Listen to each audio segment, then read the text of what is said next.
سلیم بن منصور رضی اللہ تعالیٰ عنہ فرماتے ہیں کہ میرے والد صاحب منصور بن عمار رضی اللہ تعالیٰ عنہ یہ مبلغ تھے اور لوگوں کو بیان سناتے تھے. ان کے انتقال کے بعد میں نے ان کو خواب میں دیکھا، والد صاحب کو. تو آپ کے والد گرامی کو خواب میں دیکھ کر سلیم بن منصور نے رضی اللہ عنہما اپنے والد منصور بن عمار رضی اللہ تعالیٰ عنہ کو خواب میں دیکھ کر پوچھا ما فعل اللہ بکا، اللہ تعالیٰ نے آپ کے ساتھ کیا سلوک کیا؟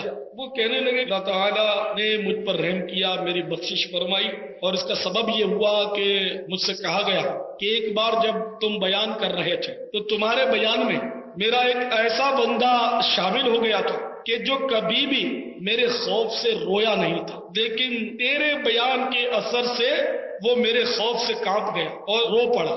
تو بس اس کا رونا پسند آ گیا اور اس کی بھی مغفرت کر دی. اس اجتماع میں جتنے لوگ موجود تھے ان کی بھی اور تیری بھی بخشش کر دی.